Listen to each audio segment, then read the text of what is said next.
DuckTalks is part of Res TV's network of podcasts. Check out res.tv for other great podcasts. Mad Frank, on the flip side, poor Donald now is the last to the moon. Why are you guys always so mean to Donald? Donald can't catch a break? That's the point.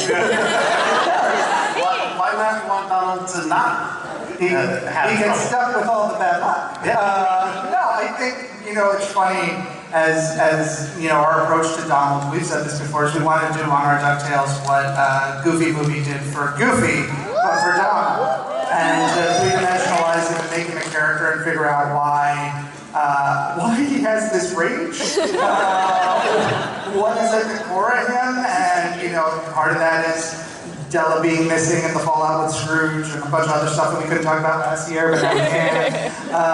And taking care of these kids. And we actually have an episode coming up where we discuss specifically why Donald Duck is so mad and get to the core of it. And that's going to be a super fun episode. But he gets stuck with all the bad luck. He's Donald Duck. You have to. And then, if he didn't, it'd be easy. And if it was easy, he wouldn't be awesome.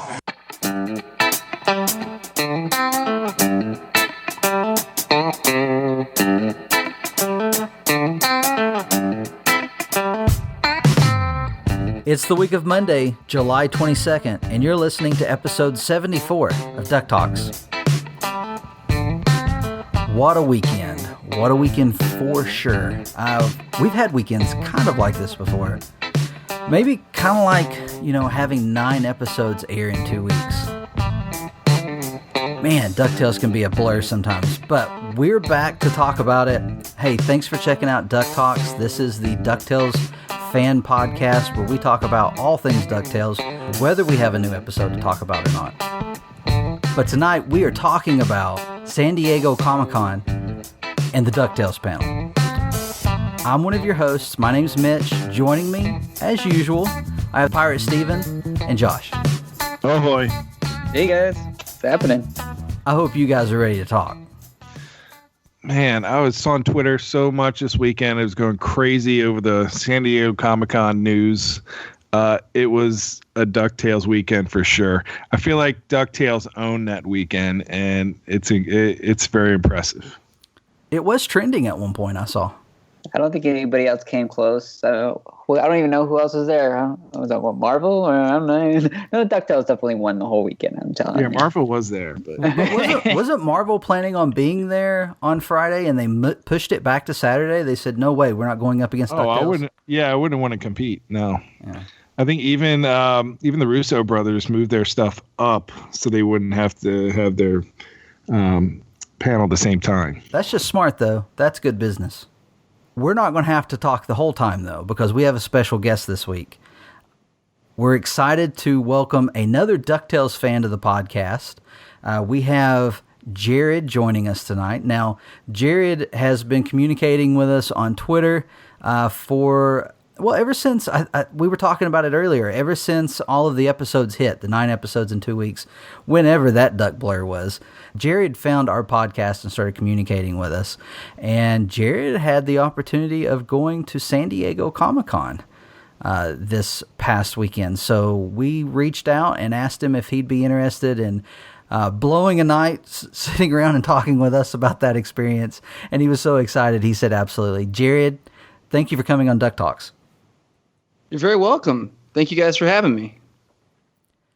Well, we've been able to cover San Diego Comic-Con from a distance for the last few years. And each time we've stayed on top of trying to find people who were there in order to follow the information as they were sharing it. And you told us up front, you said, listen, I'm going to be sharing information with you guys. So I was very thankful for that because it was easy to find. And it looked like you had a really great experience. It was like one of I've been lucky enough to have some pretty cool convention experiences, and it was one of the best I think I've had. Like it was so much fun. I mean, at this point, everyone who's seen the information about it or been able to watch the video, everyone knows like the surprise guests and everything. But it was everything about it was really incredible, and the energy in the room was really great, and everyone from the show and from the crew and cast was really fun, and like it was an incredible panel for sure. One of the best that I've ever been to, and the best one I was at this year for sure. Yeah, we had to kind of sit back and be totally jelly of you being at the panel itself. We were like sitting there, like all of us on our phones, like, okay, we're just kind of waiting for anything. It's like slowly, and then all of a sudden, boom, we started getting all this news coming out. We were so excited to hear what was going on, and it was great to see. I think you were live tweeting some of the things that they were talking about, and it was really cool information that they were talking about in upcoming episodes and just kind of behind the scenes. It's just really exciting. Yeah, I was really happy to be able to share that with you guys as it was coming in, and from having done a couple Star Wars celebrations before and had a Star Wars podcast during one of them, I'm used to trying to dart my eyes up and down pretty quick and pretty good at typing with my thumbs without looking and not making too many mistakes. I think there was one where I mentioned Gyro's history in Japan. It's littered with spelling errors, but I think most of them I managed to be okay. You were super excited about that Crazy Chicken's origin story. Well, I don't know if you guys saw Frank expounded on that. Someone asked on his Tumblr today. They asked if there's some difference, because in the past everyone has had every voice actor has reflected the culture of the character who they voice. They said, if Gyro is Japanese, why doesn't he have a Japanese voice actor or a Japanese American voice actor? And Frank said that he's like Wolverine. He just has a history in Japan. And comparing Gyro to Wolverine made me excited. Yeah, kind of like, I was gonna say, kind of like Launchpad has got some history that we don't know about too. Launchpad has a lot of history. Yeah, like he has a history in Macau, so it would be China, and Atlantis at least, if nothing else. I still want Matt Humphreys to be able to do that comic, telling all the different Launchpad adventures. Yeah, we're not. Never mind. I was gonna say how many kids Launchpad probably has out there, but we probably don't want to go there. We won't go there. That's a blue. Steve thinks there's at least 3, and they're on the show. Yeah, All right, now it's staying in. I'm still hoping that big reveal is that it's Howard the Duck, because it would be the only thing that would be satisfying for me, because he disappeared. He was taken to Marvel Earth. It's not his fault. He has no idea that Della laid eggs. Yeah, I saw Howard the Duck in the DVD in the 387 bin at Walmart the other day and almost bought it. Man, that movie scarred me as a kid, I think. That monster was crazy.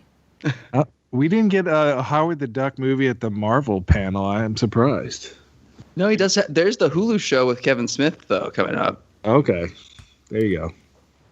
I haven't heard about this. Yeah, they announced 3, I think, Marvel cartoons. There's going to be a Marvel Howard the Duck by Kevin Smith, and MODOK, the giant floating. Oh, I have heard this. Head, yeah, with Patton Oswalt, and then a team up between Tigra and Dazzler. But I don't remember if they announced who's involved in that, or if they just announced the characters. Yeah, I remember that being talked about. I don't know if it was a rumor when I first heard about it, but yeah, that's Howard the Duck coming back. There's ducks everywhere from Disney. That's even if it's through Marvel, I guess. Well, they are the most popular Disney characters. That's the most well written, for sure. Well, and they're the most popular. They're some of the most popular comic book characters internationally. Yes. Like, period. Yeah. I like the reference to Wolverine, though, and Gyro's story, because that's what I was thinking. And definitely with the voice actor and the way that DuckTales has approached, different cultures and making sure that the voice actors match the character. And I think that's an awesome part of the show. So I was wondering, I was thinking maybe because Frank, and it was on Tumblr a while back, mentioned Gyro's education. And so I'm thinking maybe that will have something to do with it. I mean, where else would Gyro go to learn how to make robots that go mad and destroy things? It'd be Japan, right?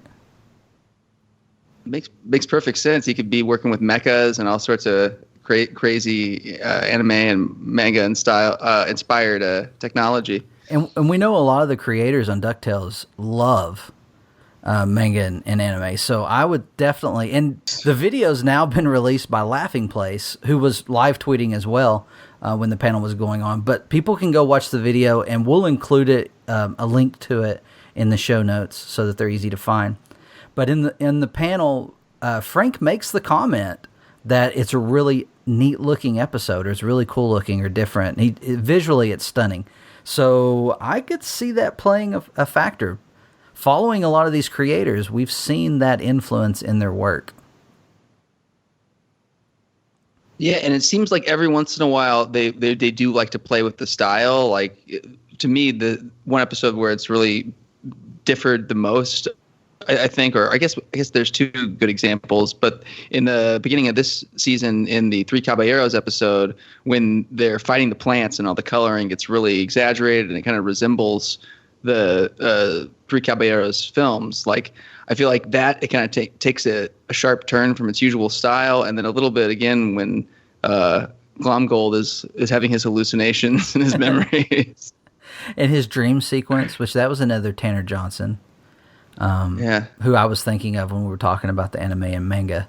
Him and Matt both talk about it a lot on Twitter. So, I could definitely see that impacting the storytelling, especially visually, once we get to that episode. So let's back up a little bit. We're going to get into some news about San Diego Comic-Con. Jared, your introduction to the podcast turned into us talking about everything that we're excited to talk about anyway. But before we do that, we're excited to introduce you to our listeners. Being someone on the show for the first time, we just wanted to ask you to share, where does your Duck fandom come from? Kind of, what's your history with DuckTales? Well, I was a kid. I like you guys. I kind of grew up with the original series.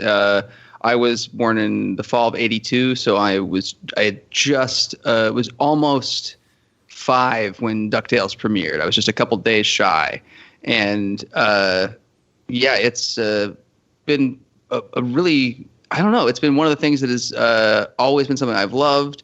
And like I backtracked recently thinking about it. I'm like, that's a couple of years before Batman was released, because that's Batman in 1989 is what really made me fall in love with superheroes and comic books.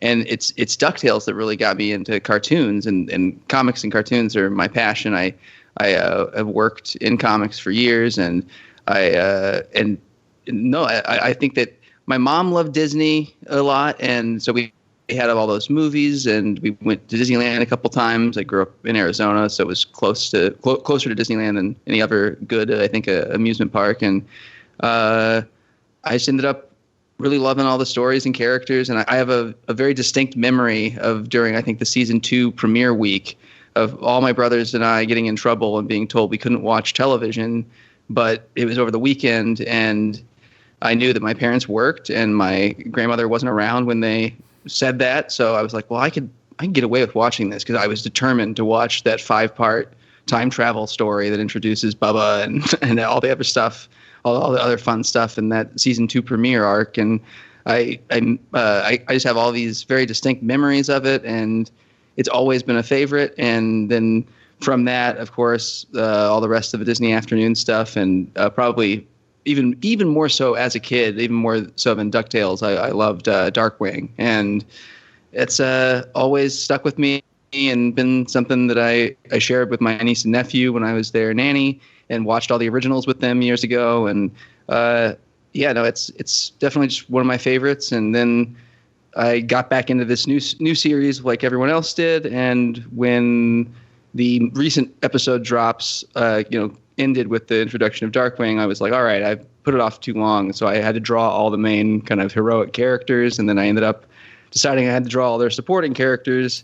And while I did that, I listened to every episode of this podcast and to Amores Patos, and because I was still going to end up rewatching every episode of DuckTales, but I'd rewatched them all so many times. I was like, all right, there have to be other people out there that are as into this as I am right now, because this is like not just good kids television and not just good family television, but just like amazingly good television. Like great designs, great animation, and really fantastic stories and acting, and just it hits every note that I like for entertainment, and it's got me totally on board. So through that, I discovered you guys, and the fact I knew it was so good. I knew there had to be a community out there already. So I was happy to find it through you guys.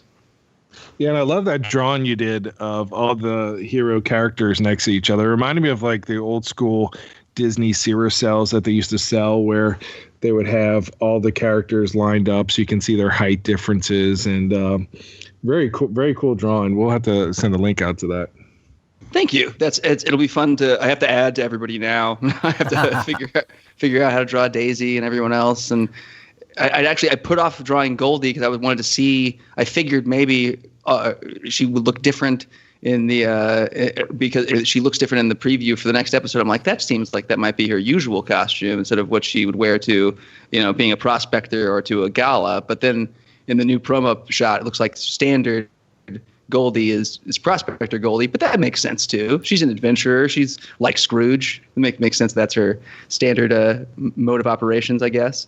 Are you going to do a villain side to that? I do think I will. Like I started thinking like, man, I don't know if I'm motivated to. And some of them I just don't even know if I can draw in the same proportions and scale. Like if I drew a Toth Rod, or was that his name? I'd have to draw much smaller because he is giant the way they have him drawn. But it was Glomgold that pushed me over the edge because between Glomgold and Magica, I'm going to have to. All the designs are so good and so great. And I ended up finding a link after drawing all these on a concept art blog that a couple of the background artists post at. But I think it's Spanish. I know it's not an English language blog, but there's several people who work on the show who post there, and they had like all these different iterations of Storkules' design, where he looks more like the Disney animated Hercules, like where he's wearing the same outfit, and where his face looks exactly like Storks from other Disney cartoons, and he looks much dumber in some of them, like much more like a surfer dude, which might be a fun alternate version of Storkules. But it was interesting to see that they some of the designs they toyed with were like directly inspired, it seemed like, by the other Disney cartoon Hercules. Speaking of Goldie, there's actually going to be her in a new outfit coming up in some upcoming episodes. So yeah, I've seen some, or I have some promo pics of her. It's almost like she's in like a vacation type of outfit. So it's going to be interesting to see what they decide to do with her. Yeah, I have a theory about that. I tweeted about that, about the little Mark Beeks we see in those clips with her and Louis, where especially after the poster seems to include a superpowered child version of Mark Beeks. I have this is brand new breaking. I have officially dubbed him Astro Beeks. Well, because doesn't it seem like he has to be inspired by Astro Boy? Mm-hmm. Like, because Osamu Tezuka was a huge Disney fan and became pen pals with Carl Barks. And like I think that there's a couple collaborative drawings where they drew with each other, sketches, like because they ended up becoming fans of each other's work and friends. So it seems like, if he loves Carl Barks and Duck stuff this current creative team, they are so good at their tributes and shout outs. Mm-hmm. And I love the idea of Beeks creating a robot, son, like a Pinocchio or something, but him being good, and because Beeks isn't. I can't wait for that story, because I think that's what's happening. He's going to turn on Beeks, or not so much turn on Beeks, but not go with him. And so then we're going to get a super powered Beeks. It'd be kind of funny that. Well, and then what you're saying is like that'd be kind of ironic, because Gyro's vengeance turn evil, and then his vengeance turn good. That'd be really funny. I love that. That's a great point. That's a fantastic parallel. They're the exact opposite of each other. Oh. Well, and coming to think of it, though, between Lena and now maybe Astro Beeks and everything else, it's like there does seem to be growing like an amassing group of maybe parentless children. Like we know Gosalyn is going to show up and presumably be adopted by Drake, but it almost makes it seem like Scrooge is going to start like a an X-Men school for ducks or something. Like, well, and Bubba. Yeah. another one. It's another kid who needs a home. They just keep coming. And talking about I guess Astro Beaks, or whatever, I guess we're dubbing him. that poster image that we have are all like kind of the heroes of DuckTales, so that would fall in the line. Then it's possibly that they could turn and be like someone that would like be good, you know? Yeah. I think that's what's going to happen. And Jared, I was thinking you did the season 3 poster before DuckTales did the season 3 poster, where you put all the heroes together. Well, and that was one that Frank retweeted and said Justice Ducks International, and I can't help but wonder if it didn't tickle him that it was all the heroes together, because I'm sure he already, they already had it locked down and approved and ready to go a couple months ago or a month ago. We're going to dive into that panel, but before we do, let's talk about a couple of things outside of the panel that were taking place that were DuckTales related. The first thing we have on our list is the Scrooge McDuck-inspired dress that was at the Her Universe fashion show. Now, if you're not familiar with Her Universe, the voice actress for Ahsoka Tano in the Star Wars Clone Wars series, Ashley Eckstein, has created this whole brand that does all kinds of clothing. I think most of what I've seen they sell is clothing. I don't know that there's any collectibles, but it's mainly clothes and designs, and it's made to mimic characters. So it's not like cosplay. It's more like, we talk about Disney bounding. It's more like character bounding. And they did a dress that when the model first came out, it really just looked like Scrooge's large coat, the big red coat. And then when she took it off, she was wearing a dress that looked like Scrooge swimming in money. Did you guys see this?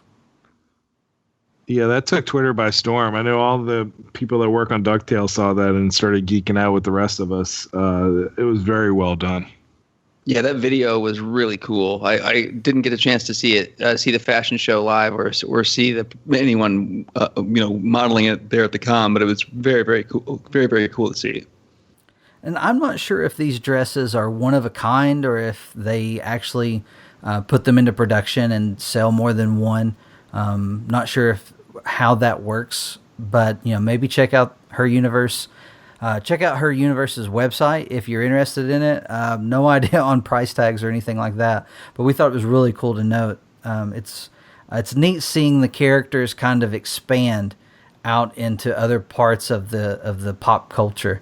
So seeing that dress was cool. Also, and this is something we've been reporting on for a little while, the Mondo Scrooge Tiki mug was on display at Mondo's booth at San Diego Comic-Con. I've seen it on a couple of YouTube videos that I've watched that have covered the con, and it looks really good. Yeah, no price tag on it yet, but it does say fall 2019, so hopefully in a few months we'll figure out more with that. Mondo recently released the first in the series in their Disney Tiki mugs, and that was the Sorcerer Mickey. It was really cool. They had a lot of coloring in it, and it retailed for $80. So this Scrooge could be anywhere, I'm guessing, from 50 to 80, depending on if they have any coloration of it or not. Looks like there's also a variant, all silver. Kind of looked like Terminator 2-ish, where the whole thing was in silver. I don't know why they wouldn't go gold there, but you know what? I don't think I need that variant. I was really surprised when the Mickey, that's hard to say, the Mickey Tiki, the Mickey Tiki was first displayed when we saw it online. I was really surprised with the amount of color on that mug. And so when I saw the Scrooge, I was a little caught off guard because it's pretty much a lack of color other than some shading. And the mug was white with blue shading, I believe. Do you think that was just for that display, or are you thinking that's possibly what would be released? It's hard to tell, but if they were smart, they would have made a blue coat one and a red coat one just to steal all my money. Jared, I think you said you actually saw this in person. Yeah, I did. I didn't get a whole lot of a chance to walk the con floor, but I did get a chance to yesterday, very briefly walk by it, and it caught my eye immediately. I mean, all the TVs look pretty cool, but because of my interest and whatnot, I definitely gravitated towards the Scrooge. I don't think I even necessarily registered what any of the other ones were that were on display. It was just like, whoa. But it looked really, really cool in person for sure. And I don't know if I have seen any pictures of it online, but I'm sure they captured it. Everybody does such a good job with taking their con video and photos lately. We'll let everybody know when we see it go on sale so you can pick it up. All right, on to the panel. This is where our big news is, and there's so much to talk about. The panel began at 2:45 p.m. Eastern Time, and the reason why I say that is because Mitch was not considering the fact that San Diego Comic-Con takes place in San Diego. So he was holding off he was going to take lunch early at work to watch it at 11:45. But guess what? There's a 3-hour time difference between the East Coast and the West Coast. So for me, it ended up being 2:45, which really messed up my day. But 11:45, that's when the panel started. I digress. And it began with a couple of previews. Now, both of these teasers have ended up online, and we have shared them in our wrap-up. Actually, we shared one of them in the wrap-up because I somehow missed the Owl House teaser. Jared, you were there. You got to see these. What was it like when these played? It was really cool. It was exciting. I think I think it was the moderator had said after the first one, which was the Rocketeer trailer or teaser played, said, you don't have to have a 5-year-old to want to watch this. He's like, because I don't, and I want to watch this.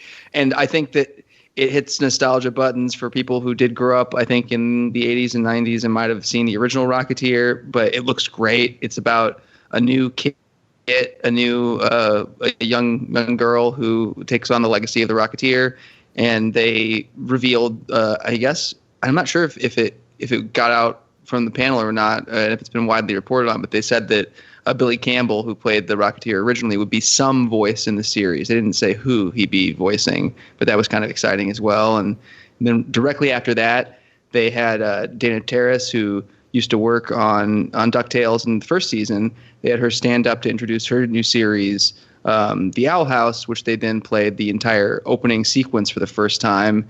And it was extremely well animated, just looked very beautiful and exciting, and looks like it's going to be a fantastic show. And it just reminds me of shows like, DuckTales and Gravity Falls and Amphibia, and like the just like resurgence of shows at Disney that have like this kind of like really exciting adventure-seeking energy, and I love it. It feels like it's perfect for any kid out there right now, and the energy in the room was really positive for both of them. I feel like there's genuine excitement for both, and maybe from different audiences. I'm not sure, but because Rocketeer did feel maybe a little more muted, but there was still excitement there. But both had a very positive reaction, and I know I'm interested in both for various reasons. Probably more into the Owl House preview, but definitely enjoyed the Rocketeer one as well. Well, and the Rocketeer is slated to come out on Disney Junior. So it is aimed at a younger audience. But one thing that I'm seeing with this show is that maybe Disney has learned something important from Muppet Babies. And I think they've realized that they can do a young show for preschool age and yet include something that would captivate the parents enough to where, hey, I really don't care if my kids watch Muppet Babies. I'm probably going to sit down and watch it with them. So if there's a Rocketeer show on that they're enjoying, I'm probably going to be, more apt to have it on in the house or buy a DVD or buy a toy for it because it's something that I enjoy with my kids. And I think that's something that Disney has always done with their theatrical releases. They want those, multi-generations in the seats watching it, enjoying it together, and it being a family event. And I think that they're doing that with these Disney Junior shows, because shows in the past, although they've been great at being really aimed towards the kids, they're really repetitive and sometimes the shows of the past were a little more difficult to stand rewatching 100 times. But I think this might be a move to incorporate some aspects that might draw parents in a little bit more. And I'm all on board with seeing a new iteration of The Rocketeer, seeing what they do with that. And I can't wait to watch the Owl House teaser since I missed out on that, apparently. Hey, Jared, what time did you have to get there to the panel so you could get a seat and in the room? I'm a little bit paranoid about that stuff, and even more so from having lived in Los Angeles the last several years. Because in LA, like, you have to leave, because the way traffic is, you have to leave to be about an hour early. Because if you aren't, then you're going to end up being late, like, no matter what. And so I think I was maybe a little more cautious than I needed to be. But there was a demand to get in the panel. I got there probably a little right around 9. And the line wasn't huge yet, and I didn't really get in line until about 9:15. So I waited a couple hours, but we ended up getting let into the panel before it, the first panel of the day, which was the Nickelodeon, or no, not Nickelodeon, Cartoon Network upfronts. Their new stuff, their promotions for all their brand new series, either the ones that have just started or ones that haven't started yet. Which was a surprise. I didn't expect to be able to get to see that, but it was nice. That was a nice bonus. It did look like it was at capacity for the room, so I would have got in there that early as well. That's good timing. Yeah, it cleared out probably about half. Like, about half the people who were in the Cartoon Network audience were waiting for either DuckTales or something else coming up in that room. Because I do know I overheard from other people they were waiting for something that was even later in the day.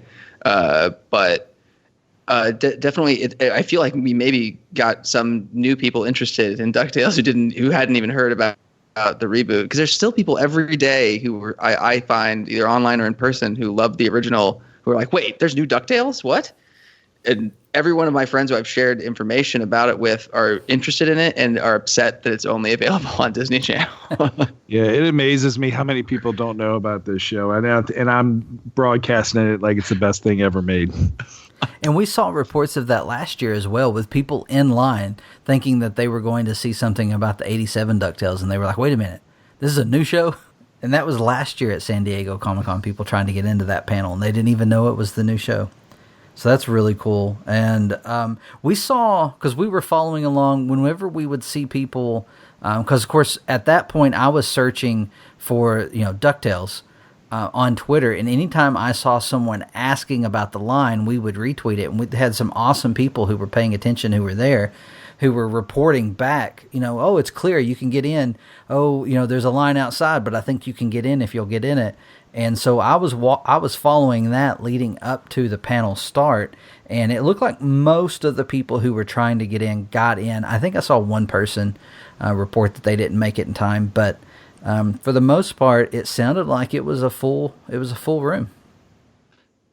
Yeah, it was one. I'm pretty sure that was, like you guys had said, it was at capacity. I think they had a few people standing in the back because they're usually able to accommodate a few people that way, but they can't do more than that, for fire safety regulations.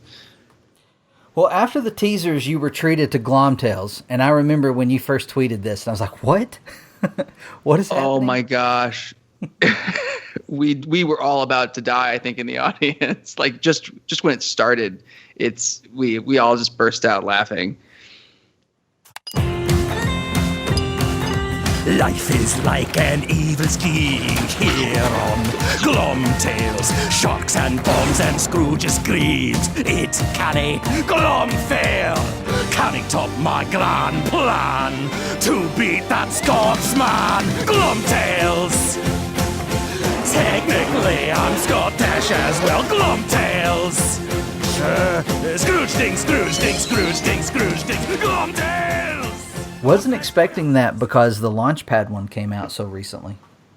Yeah, it's funny too because that's our two favorite characters in the show has been Launchpad and Glomgold, and they both got their own takeovers, and it was so great. And I love that Collider and it was another one of those short exclusives they got. They put it out there immediately, and we got to watch it during the con. So I thought that was great.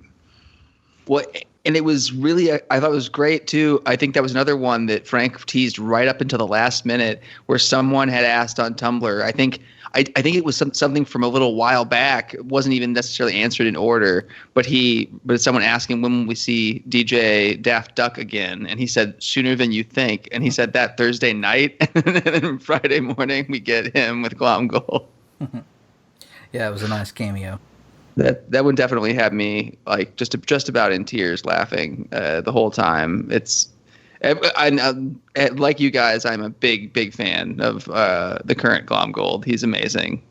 And Tanner Johnson did a lot of the work on that particular theme song takeover. And we did a poll online, and people seem to like the Launchpad one better. But I don't know if they're right on that. Yeah, it's like clearly the animation is better, but the point behind it, I think that the Glomgold is so funny, and for me, they're at parity. They're equals. Yeah, both are hysterical. Do you think any other characters will get a theme song takeover? Dewey's got to. I mean, he's the singing triplet.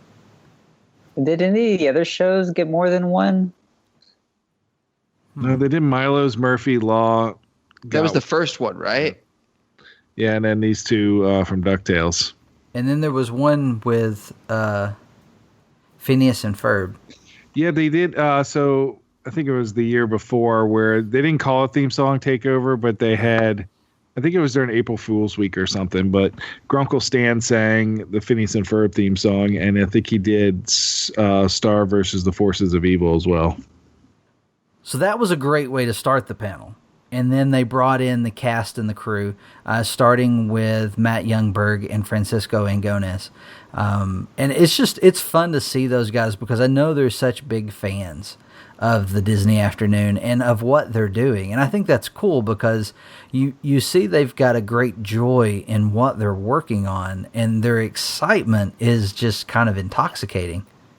Absolutely. I think you can feel it in the room. Yeah, they're pretty much us, but they could do something about it and make this series. But they actually know all the secrets. Yeah, I know they got the connections. Yeah, that's. I think they love every single thing in the Disney Afternoon except for Bonkers. I saw that chant. Did Frank start that chant? He did. He did, and then Matt was like, ah. But here's the thing. Did Matt respond that way because Bonkers is never going to make it? Or did he respond that way because it was too close a call? He's like, no, we don't want to bring that up yet. I think he'll have some kind of cameo or some kind of Easter egg or something because they're going to leave the one Disney Afternoon character out. It would be interesting if he was an actual cartoon, like the Darkwing was a show within a show, because that was his whole shtick on his show, but he was a toon. He was a Roger Rabbit inspired sort of character. Like it'd be very interesting. They could keep it going that way, or like it, I don't know. I don't know how. Would be cool. I like that because they need to include him somehow. I mean, everybody but him and Gargoyles is just about accounted for. Because we even have there's the slight Mighty Ducks, tribute with the hockey mask, right, in the one Gizmo Duck episode where the Beagle Boy's wearing one. Then we had the cast come out. So we had Paget Brewster, Kate McCucci, Bobby Moynihan, Ben Schwartz, and then a surprise guest. And I think not everybody. We heard a lot of rumblings that people were expecting the final guest. And Jared, you were one of those that you called it. I don't know if you put it on Twitter before, but I know You did? No, I did not. I did not say it online. I only told a couple people at the actual con the night before. But I've been thinking about it for a couple days, and I wasn't really sure. But I was starting to lean more and more that way. So Lin-Manuel Miranda showed up, who's, of course, a huge name right now with everything that he's worked on ever since Hamilton. And, I mean, just so many great works. We could go through all of them, but we won't. But he's done such great work. And he's also voicing a character on DuckTales. And he said at the panel that it's his most exciting thing that he's working on right now. And I thought that was awesome. Well, and it was something that he said, and then Ben Schwartz looked at him and looked very incredulous, and the whole crowd's laughing, and he like raised his eyebrow and he goes, "Really? It's the most fun thing in your entire life?" And he looked right back at him and crossed his arms and said, "Yes, it is. It's the most fun I have is recording this." And they both just laughed and laughed and laughed. And like, you can tell everyone there legitimately loves DuckTales. It's crazy. Yeah, I like how they had a question and answer. One of the questions had to do with like the DuckTales video game, and Lynn just went off about how much he loved it. Yeah, even to the point that in one of his scenes or some of his lines, he was supposed to just sing or whistle or hum, and he started doing the moon theme, and they had to stop him and say, "We have plans for that. You actually can't do that."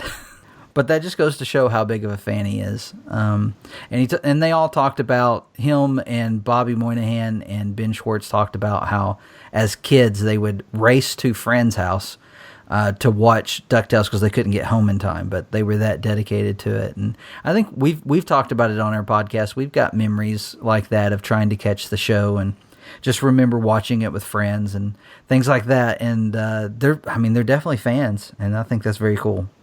Well, that's I think Bobby Moynihan even said the one bit he said that I thought was really interesting and kind of heartwarming was that to this day, every time he hears the theme song, he can almost taste English muffins with peanut butter because that was the snack he'd make himself after school when he'd watch it every day. And it's just like, how cool is it that like I think you said a couple times, Steve, like Steven, it's just like he is the same as us. They're all us, and it's really cool. But it's the writers, the actors, they all have the same affection for the characters that we do, and the stories, like they couldn't be in better hands. And they talked about that as well with some of the crew, talking about how a lot of the Easter eggs that we enjoy, there's some of them that come out of the writer room, but I think they said about half of them just come from the individuals who are boarding or writing or doing the voice acting, that some of that stuff actually just comes out of them just because they're fans. It's a great panel. You got to check it out. I loved listening to Paget talk. I could picture Della Duck whenever she would say anything in that panel, but she just seemed so bubbly and lovely of a person up there representing the cast. I thought she did great. Go on. One of the big things that stuck out for me was when Frank was talking about with Matt when they originally started doing talking about DuckTales, that he was like adamant about wanting to do Darkwing, and he like had a whole like plan for Darkwing, and we're kind of slowly seeing that in the show, but. It's just another indication of like these people love all these characters so much, and for me, like. I actually, like listen to all of us, we all love Darkwing Duck. I mean, DuckTales is a big show for us as well, but like Darkwing Duck is like what we hold on to, I feel like, and most times. And you can kind of see that in the cast as well. And the little like things in the background just indicating like, hey, like we love DuckTales so much, we also want to include all this other stuff. And that's kind of what's going to be showing off in this next season is all these characters that they all know and love, and we all know and love, and it's just they're building that kind of expanded universe through that. Yeah, I love the Disney Afternooniverse. That I think that's a great saying. Yeah, I like that term a lot. That's perfect. And I totally agree about the feelings about both of us, but I was going to echo what you'd said about Paget or Paget, that everybody there was so effusive about how she is and about her, I think care about taking care to be Donald's sister and to be this important character who's, so important to their story but's never appeared before. And they like really praised her acting and her development of the character with them. And you could tell that she felt a responsibility, but like also this like great affection for the character because she loved Donald and she loves, you know, the other characters, and everything about it feels like it's a labor of love, and it makes a show if it's just fun as it is, like that much more enjoyable knowing that it's fun for them to create too. Yeah, she was in the interview said like, when I'm acting out Della, I always ask them, what do you want for this character? Like, how are you representing this character? Because I want to do it the way the writers and the creators want this character to be. She's like so like adamant about like getting the character right and being that Disney mom that's kind of like an awesome character, you know? I love their passion for the characters that they're playing. I liked when Bobby Moynihan brought up, and I think he was reiterating what Padgett had said, and he was saying, you know, when I was rehearsing my lines for the pilot episode, and I was going, Uncle Donald, he goes, it hit me that I'm playing a character, and this is my Uncle Donald. I really like that because these are deep legacy characters. I mean, you talk about, you know, you look back at the comics with Carl Barks and Uncle Scrooge and Donald and all, you know, all the just amazing people behind these characters throughout decades and decades of just amazing content. And I think it was in one of the very first San Diego Comic-Cons that Frank and Matt were telling everybody, listen, we realize these aren't our characters. We are just being handed these characters. We're just being given these characters for a short time to do something with them, but they're not ours. You know, they've got a rich history. We're just adding to it. And I love that about the show. I definitely get a feel for that with this show. And they talked a lot about Donald as well at the beginning of that panel. I don't know if you remember that, but there's been a little bit of there's been a lot of talk online about, you know, Donald being on the moon, spoilers, about Donald being stuck on the moon and being left and his temper and all this. And they talked a lot about, we're going to find out, I think they were talking about the end of season 2, we're going to find out what has made Donald so angry. So he's going to let it all go. Yeah, that was a huge moment, definitely, I think, for the crowd. That was one that I was very excited to tweet out about because it did seem like it was like maybe like in a weird way like Donald's origin story. Because it was when someone asked why he's, you know, always has such bad luck, and he said that it's the way it's supposed to be. He's the duck with all the bad luck, but you know, it ended with Frank promising that we'd find out why he's always been so angry, that's super interesting to me. Yes.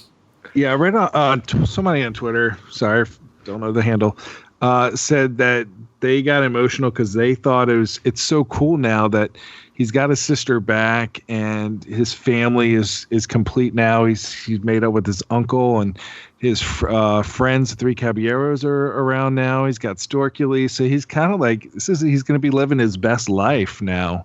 It should be great character development from him from now on. And the love of his life is showing up. Oh yeah. He's going to be living his best life. And Frank said in the panel, Donald's getting a girlfriend next season. Oh. So not only are we getting Daisy, we're getting Daisy with a relationship with Donald.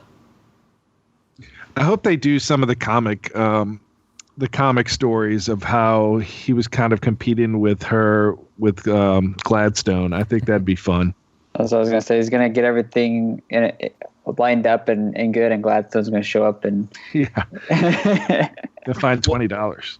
When Frank did tease that we'd be getting even more character reveals at some point, so I mean we could see April, May, and June, or Dapper could show up in that storyline too. Yeah, that's our Frankly Speaking from Twitter this week. Frank tweeted out, so thrilled and excited that everybody dug the character reveals for DuckTales Season 3. Also, we haven't announced everybody yet, so there are some more reveals to come.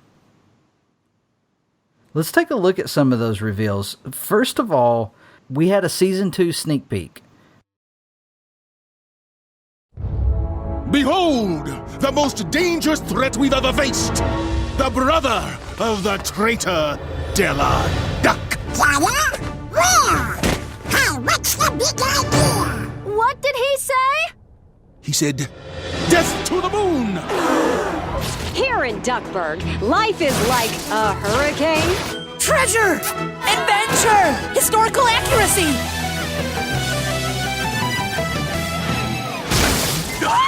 Someone stole my time tub and destroyed time and space!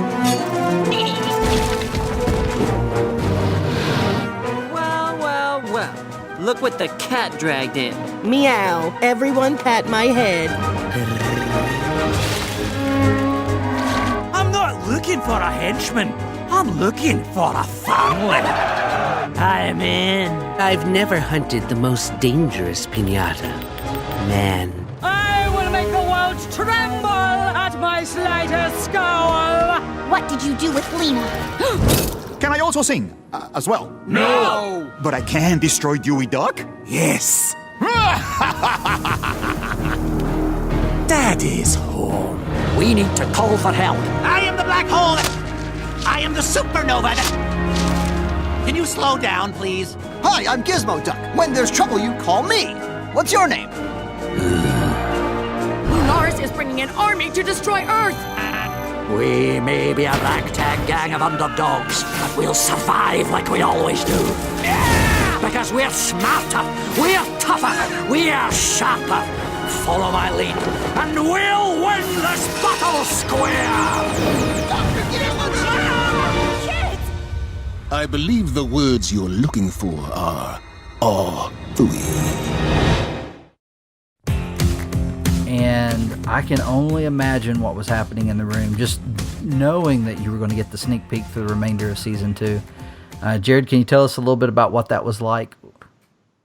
I mean, I was freaking out, and that was one of the moments where I was typing furiously while my eyes were glued to the screen because it was insane. I mean, especially that moment where you first see Darkwing again, and then when you see him and Gizmo Duck face to face, and Gizmo he starts the phrase and then takes it and steals it from him.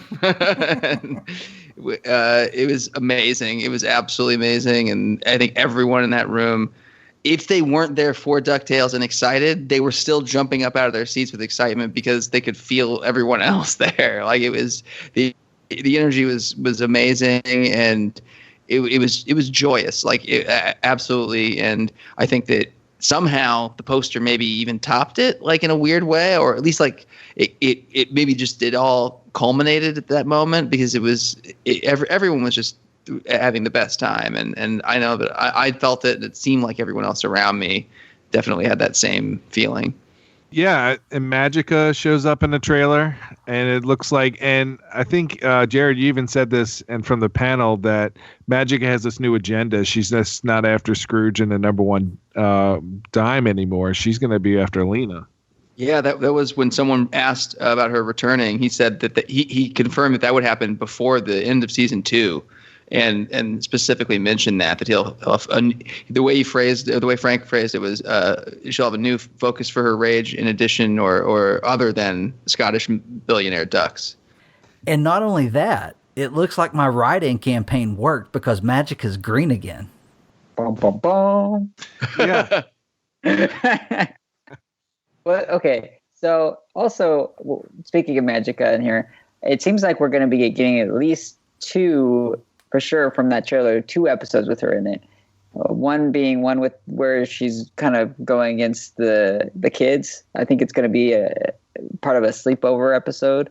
And then also it looks like they're all ganging up as villains to attack Scrooge. So very true.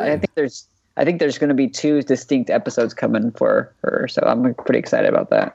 I agree, and I almost wonder because of some of the other things in the sleepover episode, or seem to be part of that shared dream, whatever it is. I wonder if that's really Magica or not. If it's just a nightmare, or maybe it is. Maybe Magica's behind them all sharing a nightmare experience too. Mm-hmm. Well, Lena is a part of Magica. I mean, that's where her origin comes from. So maybe she's influencing it unknowingly. But yeah, or it could be Magica creating it as well. And I'm wondering, did we ever? I know we did not have a 2-part series premiere. Did we get confirmation would not have a 2-part series finale? I feel like it's all individual episodes. Well, Frank had said 25 total episodes, so we don't know what that will be in the end. Okay, so it could still be ending on a 2-parter, because I mean, it would be hard to beat Shadow War with a single episode. Yeah, I mean, it seems like the Battle of the Moon is going to probably be the finale, just from what I've taken from everything I've seen. But I'm surprised, because I thought the whole Glomgold versus Scrooge battle for see who's the richest duck would be a major storyline, but I feel like Glomgold kind of gave that up after the 87-cent solution. Well, do you think that his play to, when he's with the Beagle Boys, when he's in front of Ma Beagle during that clip, and he says, "I'm not just looking for henchmen, I'm looking for a family." Do you think that's another scheme to try and, because the Beagle Boys, listen, if you're going after Scrooge's money, who do you go to? You go to the Beagle Boys. True. So we're going to get a Beagle Boys take on the money bin. They did, in the original series, team up quite, I think, a few times. Use the Beagle Boys as kind of like henchmen to go after Scrooge. Yeah. Well, in that shot, who is the Beagle Boys, Glomgold, Beaks, and Magica? Who else? Are there any other? Don Carnage? He's in that shot too. So of all the villains teaming up. Yeah, and I love his line. Yeah, epic. Can I get Dewey Duck? So that's going to be a fun rivalry there with Dewey and him. Oh, man, it's just shaping up to be something awesome. I can't wait for this show to be back in September. I can't believe that's all going to be in 9 episodes. Like, that's crazy. Now, we don't know if they're going to release those 9 episodes in like 2 weeks or it's going to be, I don't know. But I would have loved to gotten a September date out of this. I know if I was I would have ran up to the question and answer podium and said, can we get a date in September when this might air so we can do some kind of countdown clock or more importantly, when does season 3 start? Which month and year is that going to be? Nothing about season 4. It was brought up in the panel. Oh, was it? They dodged it.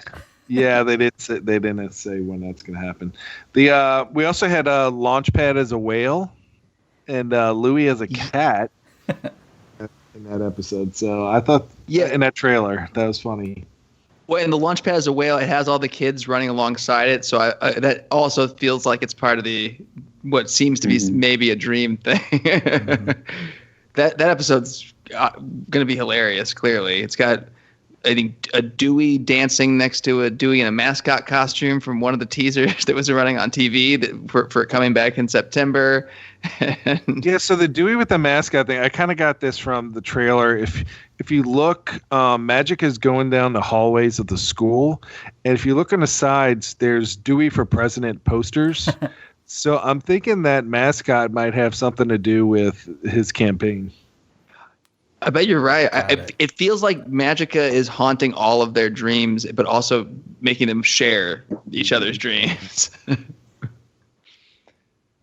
And if we've got to fit, how many episodes do you think we saw in that trailer? Or in the sneak peek. So we've got the dream sequence episode. We've got the moon. We've got Astro Beak's birthday party, right? Astro Beak's birthday party. And then there's also a time one where we're going to be getting Key Guitar Bubba.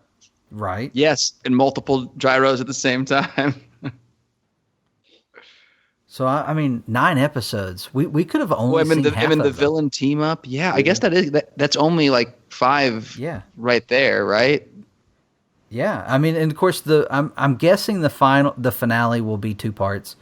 Even if they air them separately, I think it'll be a 2-part story. So that puts us around 7. So we've still got a couple more episodes. We've got the gyro origin story. That might be another. What got me thinking about that is I was wondering if that episode was going to be like the B story to the dream sequence, since Frank was talking about how different it looked from all the other episodes. I was beginning to wonder if that could be the case, but they've definitely got enough episodes left for that to be an A story episode. Do you think we'll get any more Negaduck this season? Oh, I hope so. He's like kind of one of the only villains they didn't really show in that team up. That's true. And that might be a reveal they hold on to. Well, and I was thinking about a way that Darkwing may be integrated into everything like Gizmo Duck is, and it always has been, in the original as well. Because it occurred to me that, Launchpad encourages Drake to take up the mantle and do it. But from the movie and everything, we know Scrooge owns the copyright on the character of Darkwing Duck. That's true.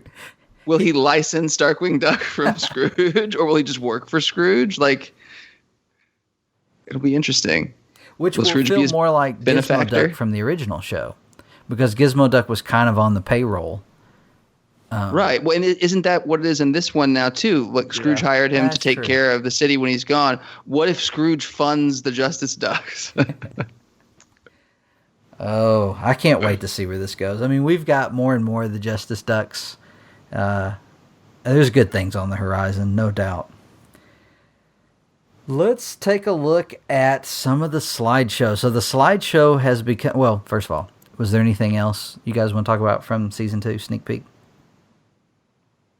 I think the only other thing I want to talk about is looks like Randy and Johnny from Ottoman Empire are on the hero team. So one of them was missing. Was it Johnny or Randy? I think Randy was the one missing. Yeah, so Randy is back in that scene. So I mean, everybody kind of thinks he's going to be Steelbeak in later on. So I was kind of surprised to see him there. What scene were they in? You can cut all that out. What scene were they in? Well, when Scrooge is leading the attack, right before they show a close up of his face, and he's in a Scottish gear. Yeah. They show all the heroes in the back as he's leading them, and they're on the left side somewhere. Oh. Yeah, one of them is like holding like a bat or a pipe or something, like hitting it against their hand, right? Like they're like warming up to fight. Yeah. I think what I've seen online is everyone was saying Johnny was Steelbeak because it was Johnny Steelbeak. But yeah, I totally missed them.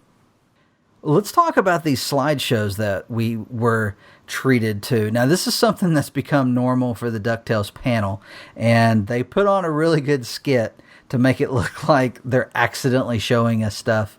But we know Matt and Frank are just huge fans that enjoy getting a room full of DuckTales fans excited about brand new character designs, and they do a great job of getting everyone pumped for it. The first one we were treated to was we finally got to see Santa, and not just the Santa that Webby had drawn, but in full uniform, Santa Claus. We kind of got a preview of that he was a polar bear in one of the episodes this year, but we haven't actually seen a full artwork of him yet. Right, and this brings up a great point that I'm just now realizing that was a season 3 image, and Christmas is coming up in 5 months, so maybe season 3 starts before the end of the year. Sounds like October again. Right. What if we go, and they said they're working on season 3 right now. I mean, would we really go straight from September? I mean, in all honesty, we're probably getting the last 9 episodes in 2 weeks. Sure. Going from that in September to season 3 in October, that's just nuts. Did they specifically say that these are season 3? They did. Yeah. Okay. Yeah. And the other thing, too, is that they might want to get not like they want to rush this thing, but they might want to get season 2 done before Disney Plus launches November 12th. So they have between September and really November to do that. True. And then hopefully we get Fat Mojo toys right around that time, right before Christmas. Right. For all of you who keep emailing us, we don't know. I mean, joking aside, definitely email us anytime you have a question, but we do get a lot of emails about the Fat Mojo toys, and the last time we spoke with anyone, we were told spring, and spring didn't happen, and we really do think it has to do with the double hiatus Yeah, it's definitely the hiatus because we have characters in there that, like for the 2-pack, which is the Astro Boy, Mark Beeks, and Super Scion Huey is in there, and they're not going to put that on shelves without having that episode go on. And also the other packs that were hidden that look like a Darkwing Duck Rat Catcher, they're going to want to put that out a little bit later as well. So I would be surprised if we see anything before September, but you know what? If we do, that's a bonus. We did have someone, I think it was a tweet, let us know that they heard a rumor that Target was resetting the toy aisles the end of September, and in my area, Targets have already been resetting the toy aisles. We've got 2 Targets in our area that are currently in the process of being remodeled completely, and they've got a new setup. No new DuckTales areas, but who knows? Maybe Fat Mojo. I mean, we know last year the DuckTales toys moved beyond Target to also show up in the Disney store. So we'll definitely be keeping our eyes open and our ears out, I guess, looking for information. I tried to tag the CEO of Fat Mojo onto one of those poster tweets that got a lot of attention, but he wasn't biting. Soon as we hear, we'll share what we can, because I mean, it's going to be Fat fun. Mojo wants to they were really excited about the response they had from Wave 1. Series 1 was popular for them, and they really enjoyed being able to do those announcements. They're looking forward to sharing this line with everyone. So, yeah, and with the poster we're about to talk about later and the characters that are coming, I mean, I'm looking forward to the next wave even beyond this one. I think the possibilities are endless with what they can. We can have this awesome display of figures anytime now. It's just nuts. It's just crazy to think about.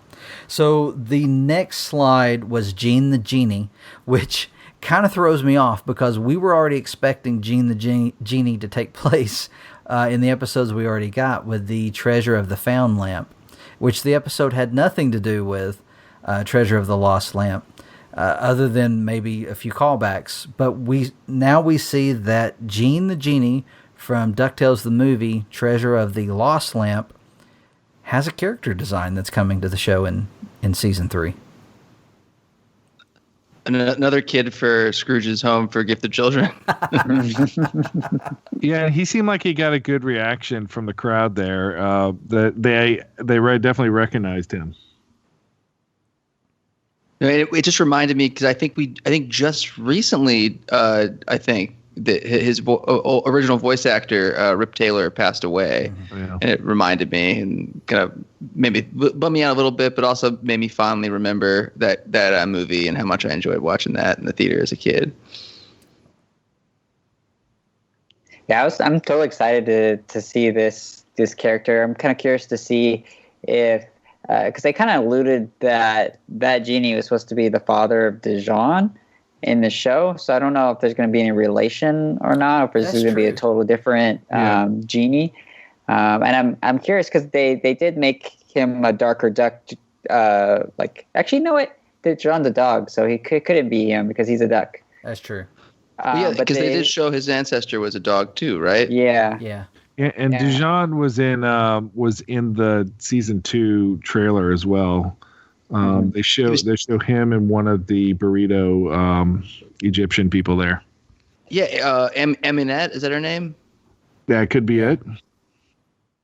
And so it looks like they're making the genie the same nationality though as I'm assuming is it Arabian then, or is that a national? Yeah, then they just need to bring. I mean, if they're bringing him, Gene the Genie, I wonder if Murloc's going to be coming in because Murloc. That would make the whole movie would be complete then. Well, and there was a Murloc shout out already with Webby had a book that was like the Grimoire de Morlock. So between that and then now Gene showing up, it feels like they could definitely be setting him up. And Christopher Lloyd's still around doing voice acting. He could do it. The next slide has a lot of people guessing wondering there's what's no going guessing. on. There's What's no with guessing. the quack I knew pack it slide? immediately. I mean, I knew what it was, but what does it mean? We have no idea. I thought it was a cool callback that Scrooge is wearing the blue and red. My one thought was either it's a part of some sort of fantasy or dream sequence, or it's just like when they showed the one photo of their writing board and they had Baby Dewey in the main cast, which also included regular Dewey. And it's just there to confuse us forever. I think it'd be fun if they put like the theme song or something into some kind of scene, and then they end up like in that position at the end where it's the main picture. And there's some kind of filter just so the colors are off. Yeah. Yep. And then once it's done, they can scratch Quack Pack off their like list of things they've hit. Speaking of which, and the next slide prompted a question from someone in the audience, and Frank threw some shade with his answer. But the next one was the Wuzzles. Well, they may not be called Wuzzles in the new DuckTales. Incredible. But since Frank sang part of the theme song, he's just like, I do not understand that reference, and then he goes into the theme song. Yeah, and then makes an even deeper reference. Yeah, they showed Butter Bear and Rhinoki, and they look fantastic. It's kind of like the Lion King live action. This is what they would look like if it was real characters or real animals, and that is the geekiest. Like for me, I was so thrown back by they doing the Wuzzles. I didn't know how they could incorporate that in the show, but I hope Bumblebee Lion makes it in. Mm-hmm. I love that it looks like that they're like from the island of Dr. Moreau, and it makes me wonder if it is going to be like another Shush type episode, because it would be perfect to have like it be the return of Black Heron or something, and they're experimenting on animals. But I also, if that were the case, it'd be kind of cool to also like for whatever reason these retro style flashback episodes could incorporate the stuff that predated the Disney Afternoon, like Gummy Bears and Wuzzles. I think the next slide was the one that had me just about fall out of my chair. And that was an image of the sea duck, which was instantly recognizable.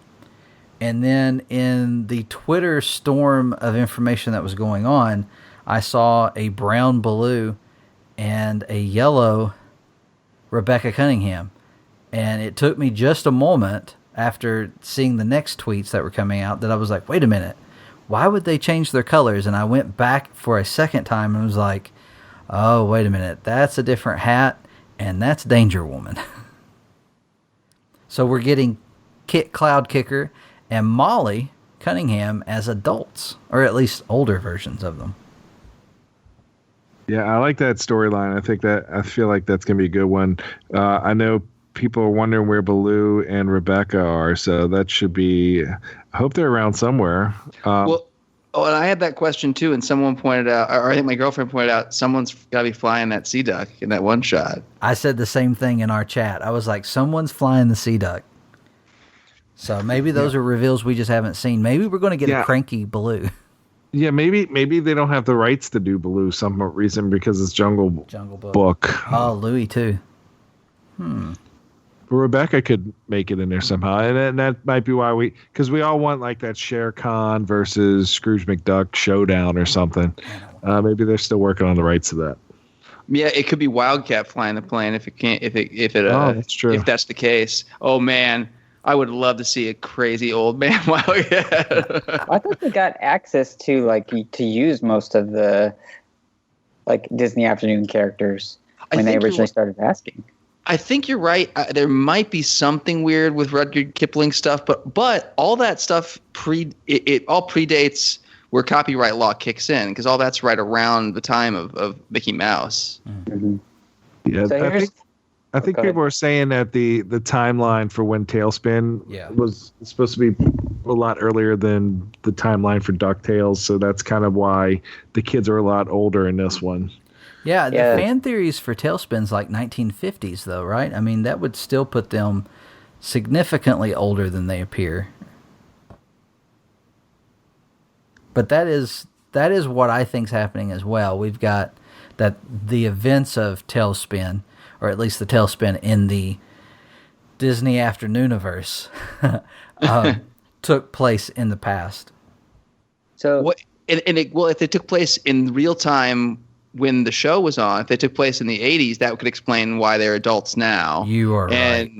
And let's not if they have the rights to them, like you were saying, Josh, if they do still have the rights to all the Disney Afternoon characters, maybe we'll get to see Old Man Baloo and Rebecca still being able to participate, because he's not that different than Goldie and Scrooge with their life extending stuff. He goes on quite a few adventures, Yeah.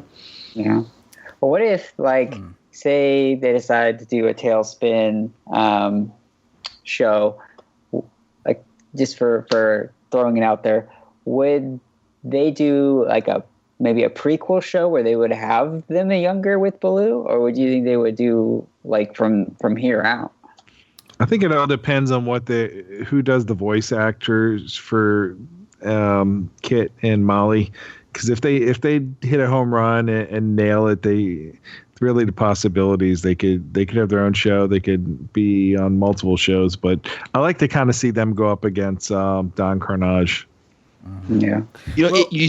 I was gonna say, when you put it like that, Josh, it kind of makes me think of an interesting idea where they could almost do. I know I haven't seen it, but I've seen commercials for it every time I watch DuckTales. But there's a show on Disney Channel now that is about a girl, Sydney to the Max, I think, about a girl and her dad, but they have flashbacks to when her dad was her age. Oh.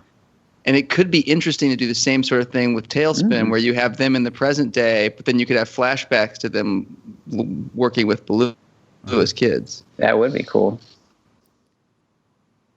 The following slide had Darkwing Duck, which, we've seen that before. No, that was exciting. So we had Darkwing Duck, but we also had Gosalyn and Taurus Bulba. Yeah, and that got a big fan reaction from what we could tell. Oh yeah, I think that you guys know in your experience and in your personal experiences and with all the other fans you encounter, a lot of us, if we're not more Darkwing fans, a lot of us are as big a Darkwing fans as we are DuckTales. And I think that was definitely evident in the room. Everyone was freaking out. We've all been waiting for Gosalyn since we got the slides last year, Yeah, and they've nailed her design. I think a lot of people were happy. And Taurus Bulba is almost like the perfect villain to introduce Gosalyn with, because of the original series. The premiere has Taurus Bulba trying to kidnap Gosalyn to get her combination to her grandpa. Is it grandpa? Or I think it's her grandpa's device. And so this is almost like their perfect introduction. They've introduced Darkwing. Now they're going to start his story, and it makes me really wonder if they're going to have his own show at some point. I don't know. I was hoping for an announcement for a Darkwing Duck show in the future, but it seems like they're holding off on that. But they're still kind of continuing that storyline, so it's really exciting to see these characters together. One of the things that Frank said earlier in the panel when he was asked about getting an opportunity to do Darkwing, he was asked about, or maybe this was at the end of the panel, when he was asked about Negaduck and the origin story, and Frank's answer was that because Darkwing and Negaduck did not have, Darkwing had 7 and Negaduck had 6 origin stories from the original show, that the story that they are using in DuckTales is what he created when he played with his action figures as a kid. And so this is a storyline that means a lot to him, that he's had in his head for a very long time. I mean, imagine having this story that you've played out and then going into animation and creating stories and then finally getting an opportunity to be like, oh, I can actually make this story happen. So, but it's the story that he has leading up to the show that we all knew. So this is Darkwing's origin per Frank Angones and what he had created. So he said in his mind, Drake Mallard was a washed up actor. And that's why he, had such hubris and was so full of himself when he became Darkwing. And that's definitely what we're seeing in this take as well. Not only with Jim Starling, but also still with Drake Mallard. That's a trait that we've already seen some hints at, both in the Duck Knight Returns and now in the season 2 trailer where he's interacting with Gizmo Duck. But the Gosalyn just knocked it out of the park. It's perfect. Both of my girls were screaming and excited when I showed it to them for the first time. The character really is pivotal to the story. She has to be there, and I know Frank said it in the panel. She means a lot to him, so I know these characters are in good hands. I can't wait to see what they do. But if a Gosalyn reveal wasn't enough, then we have Rescue Rangers. What'd you guys think about the way they revealed Rescue Rangers? Because we started with Monterey Jack, Zipper, and Gadget. I kind of wondered if that was all they were going to be able to use because of the new Chip and Dale show on Disney Plus, and also the Rescue Rangers movie that we know is at least going to be about the two of them.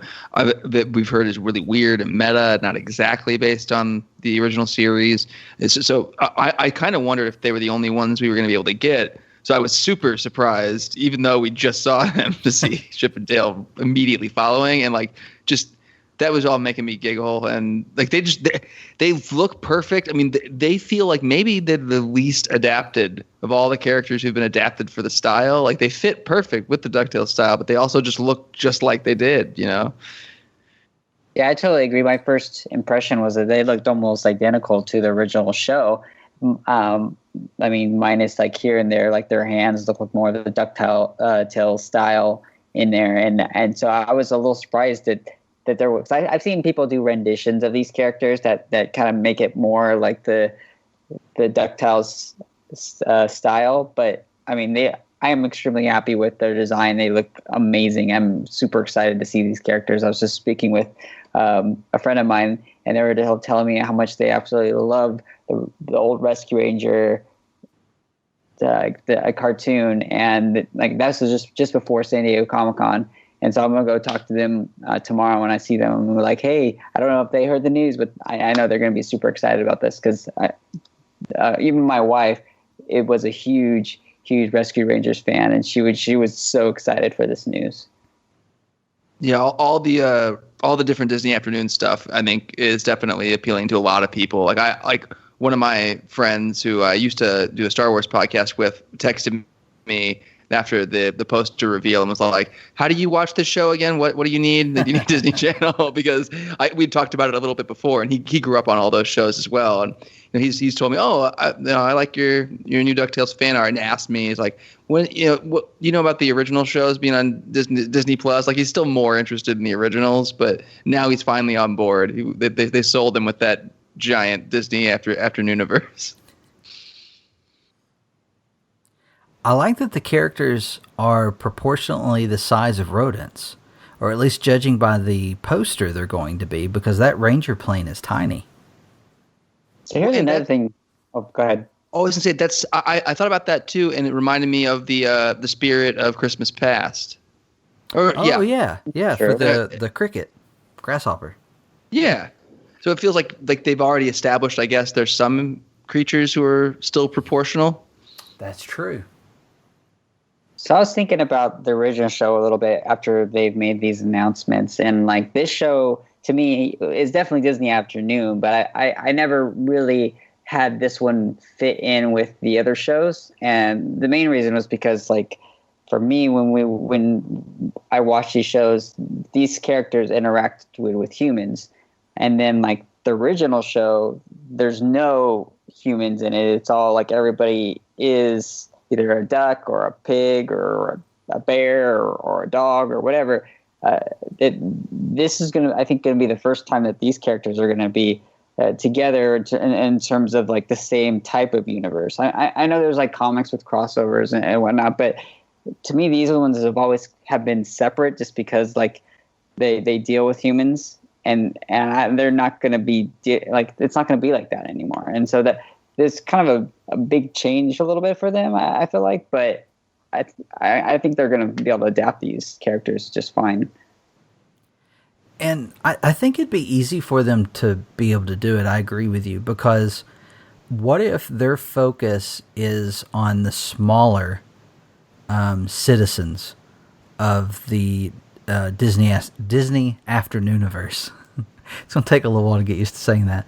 What if, like, as rescue rangers, what if their goal is to help all the mice and all the rodents and all the lizards and all the smaller animals who maybe have, they need that help? Because that's kind of what they did in the show anyway. They were helping, other animals, and sometimes big and small, and no case too big, no case too small. So, I mean, they could definitely help larger animals as well. But I was just thinking, if the rescue rangers are still operating, but there's no humans, I think they could transition that very easily. I think you're right. And I think I've thought about that similarly to what you were saying, Josh, like in terms of some of the other shows, like the Mighty Ducks, and like you guys mentioned Bonkers before, like for the exact same reason. Like they need to make some choice, because both those shows, like Rescue Rangers, were animals in a human world that were somehow stood out for whatever reason, because they were, making gadgets and solving crimes, or because they were from a cartoon or from an alien planet or whatever. But it'll be interesting to see how they integrate them into the show for sure. Like I completely agree with you, but I have no doubt that they're going to do it amazingly. Like at this point, they've earned so much goodwill. They've done everything perfectly. Okay, so we've had, let's count them. We had 1, didn't expect at all. 2, didn't expect at all. 3, didn't expect at all. 4, 5. And then we get to the next slide, and it's Goof Troop Goofy. To be specific, Goofy's wearing the same clothes that he wore in Goof Troop. So this is Goof Troop Goofy. And, I mean, of all the things, like everything else we've talked about, other than really going back to Chip and Dale, I didn't think that was a possibility, because we know they were off the table at some point, and something has changed that now has allowed them to be on the table again. But going back to Goofy, I didn't expect that one at all. Yeah, I kind of thought as much as we would get were the already 2 references to a Goofy movie we've gotten this season, with them singing along to Powerline with the cassette on the hood of on the dash of the plane, and then also Dewey dancing and doing the perfect cast in the Darkwing episode. And I love those references, but they were to the movie. It's interesting that we've got the outfit from Goof Troop. So, I mean, and knowing that we've not seen all of the reveals on the characters, is there a chance we're also going to get Max and PJ? Or, how crazy would it be to get Pete in this show? I think it'd be funny. I mean, we know that the voice of Max is the voice of Funzo. I would love for that to be Max in that costume. And I want the boys to go to a Powerline concert at some point. I think that'd be fun. Well, even the voice of Pete is Jim Cummings, right? Mm-hmm. Which we've had him on the show, and he could even do be on it again with Negaduck. So I mean, that's definitely in the wheelhouse of possibilities of bringing those characters into the show. And I don't know if any of you have read the same thing. I think it was either on Twitter or probably Tumblr, because he's more active there. But I as far as answering questions, but I believe at one point Frank said that if he had the opportunity to do a sequel to a Goof Troop or a Goofy movie, that it would be a direct sequel. But unlike this other stuff where it's more adaptations, that he would want it to be inclusive of that material, which almost makes me wonder if Max would be grown up. But how would that be possible? Like, that would make Goofy quite old. Yeah, so and it would I don't know. And I think he was saying it would be after Extremely Goofy movie. So in that movie, Max was in college and Goofy went back to college. So, but I guess it's possible. I mean, we all have friends who are not our age. Like, it's not, once you're an adult, like, I guess it's possible Goofy and Donald could still be acquaintances and friends, even if Goofy were in his 60s. Yeah. So, but I think Frank has said Donald and Della are like mid-30s. Right. So that would put Goofy. Well, when did a Goofy movie? Because that seems to be the way they do this. Goofy movie came out in 1990. I'm looking it up. I want to say like 91 or 92. Well, an extremely Goofy movie might have come out later too. It was 94 or 95. 95, you're right. So an extremely Goofy movie was 2000. Interesting. So we're 19 So if Max years. graduated college in 2000, then Goofy wouldn't have to be that old, I guess. Yeah. Still, that's 20 years ago almost. Jeez. Yeah. As a kid, Goofy becomes a grandpa. Yeah, I mean, that would put him close to 50. I mean, he would at least be in his 40s. I'm not gonna lie, I really love the artwork that they showed for Goofy, and I think it's way nicer than the current stuff that they've been doing with him. And I'm really excited to see what they have for this character, because I love Goofy, and I love Goof Troop too. So it's. I've got this. This is just going to be a tease for everybody. I got to meet Mike and Patty Peraza last weekend at Fanboy Expo in Knoxville, and I've got some really rough audio that I don't know that I can do anything with. The sound just wasn't fantastic at that panel, but Mike told some stories about the development of Goof Troop that blew my mind, like things I had never heard before. And I'm sure it's going to be in some of the books that we're going to get later this year or beginning of next year about the Disney Afternoon. But the development of that show is so crazy. And Mike shared a lot of the behind the scenes of how it really changed from this one concept that didn't go anywhere to them deciding, well, let's just make him a dad. And then it just kind of snowballed from there.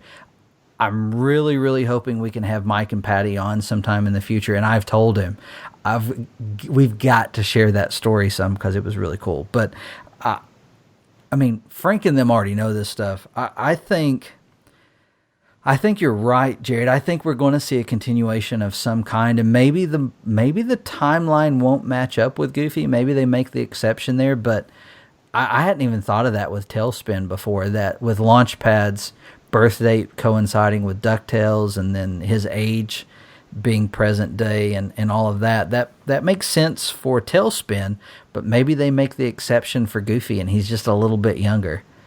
But he could be, 5 to 10 years older than Donald, and maybe they work together in one of Donald's mini jobs. Maybe he was Donald's first boss. That would be good. I like in the panel where Frank said that he's trying to do for Donald what a Goofy movie did for Goofy with DuckTales. Yes, that was a great reference. Man, he really does love everything we love. Leading into the final reveal, the slide that everybody was waiting for. I know when we were looking at what were people mostly talking about, what were they anticipating the most from San Diego Comic-Con, it was Gosalyn or Daisy. And everybody got what they wanted. Because the final reveal was Daisy. And man, that design is just so classic and just perfect for this show. I really love that they went with that look from that one short. The short is called Donald's Diary. Mm-hmm. And I think it was done in the 1950s. I want to say 1954. Yeah, it's one of the later shorts, I think. Yeah, it's 1954, and it's kind of just a short about him falling in love with this girl, and then wanting to marry her, and then has a dream about how things go bad, and then decides to kind of not go with it. But he definitely, that design fits that character really well, and I think it's inspired by that character, and it's kind of neat to see. It's because it's a retro kind of feel for her, but it also fits with the show really well. it looks like they used like that hairstyle and her bow and shoes like exactly, and then put her in like a coat and purse from like Jackie Onassis or something. Like she does. She looks like she's like a Kennedy or something. She looks so classy, which you'd think that with Donald living in his houseboat, you're gonna have to adapt. And they had said that about the character because I think she's one of the most asked about characters for the show. I know that with our blog, the blog that I did very early on about could Daisy be in DuckTales or how would they introduce Daisy into DuckTales, last year was still one of our top blogs. And I wrote it like at the tail end of 2017. And in 2018, it was one of our top blogs, which surprised me that it was still there. But people really want to see that character in DuckTales. It's really a new dynamic for this Donald. And they said, Frank had said when he was asked online, because he's been asked over and over again about the character, we've planned on having Daisy a few times, but we want to make sure she's done right. She's so iconic and so important to Donald that we didn't want to mess it up. And I thought that's just an amazing answer for why they would hold off on the character. And I mean, just by the design, I think of course, I think they've nailed it. It's going to be great. I can't wait to see what storyline is going to bring her into the show. And also, I'm kind of wondering if it has to do with why Donald's mad. Ooh. Maybe Daisy's an old girlfriend. Maybe they get back together. Maybe he does get a girlfriend, but that he's mad because he had his heart broken. Mm-hmm. I mean, that would kind of make sense to me. I mean, he's lost his sister. He's separated from his uncle, who he pretty much was raised by, or at least spent a lot of time at his house, from what we've seen, and then loses his girl, which, is a very Donald thing to happen. I could see, and that would, he throws himself into raising the triplets and completely and trying to find a job. I love that part of the comics, the recent DuckTales comics, where the prequel issues to the show showed him trying to hold down a job and constantly having to run away from it for fear of putting the kids in danger. But I think it makes sense. I may totally be off on that, but that was one of the first things I thought of when we saw Daisy and we heard that we were going to learn why Donald was mad. And following the Daisy Duck reveal, Season 3 poster, which is just crazy to see all these characters. I mean, many of which we had just been introduced to moments before now show up on this poster. Jared, can you tell us what it was like? I mean, I saw in the video, you can't see the audience in the video. You can only see what's happening on the table. And I think at the time they moved the camera over to the projector. But as it switched to, and it's completely caught off guard by it. You're not expecting a poster, but there it is. What was going on?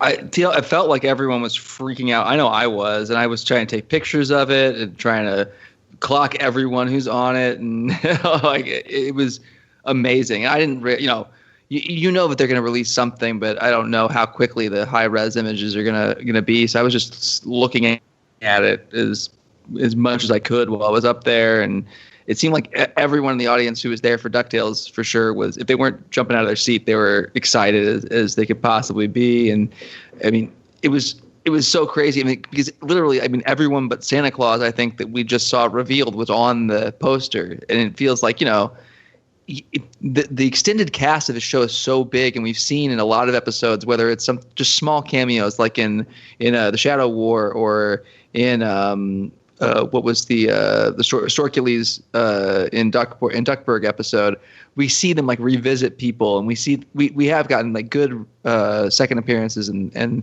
reappearances of people, and it feels like these people are just joining the extended cast of the show, which is just a giant Disney Afternooniverse now, and I think we're all fans.